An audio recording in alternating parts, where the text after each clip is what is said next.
Chiat's a very interesting sort of place, and it represents a very significant moment in Singapore's history.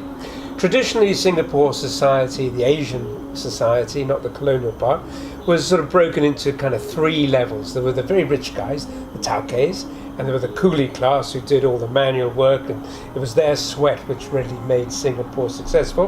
And in between there was a kind of merchant class, the shopkeepers. But come the sort of post the First World War, we begin to see a second or third generation of Singaporean who received schooling, who were educated, and were moving more into the clerical class. Some of them were even university educated and were doctors and lawyers and architects.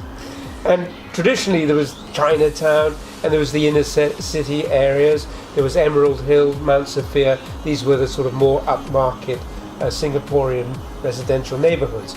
But by the 1920s they were completely chock-a-block, and we see a growth of the suburbs eastwards along the Singapore's east coast, so Kallang first and Geylang, and then further out.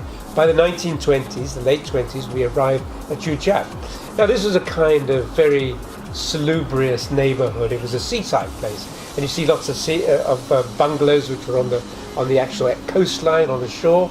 And if you look at the street names, many of the street names reflect towns, seaside towns in England. So it's quite amusing for an Englishman like me, to see these sort of Bournemouth and Brighton and places like that. But the kind of significant thing about Chiat architecturally is this kind of, well, it's a shop house in its generic sense, but it's really a middle class terrace housing for this up and coming Singaporean middle class. And they're very nice and very attractive. A lot of the people who moved out there were Peranakan, and they brought their very strong design sense, their love of colour and ornateness to Chiat. So in certain roads, like Koon Seng Road, we see these very elaborate terrace houses. Now the properties that Simon has got there, they don't belong in that category. They have one foot in the past. Some of them are classical buildings, but they've lost the kind of Baroque artifice which had sort of characterized the first years of the 20th century.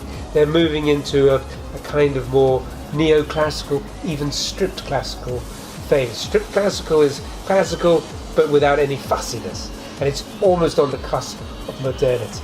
So they're very interesting shop houses, and significant for this particular reason, and I hope we're going to go and see them a bit later on today.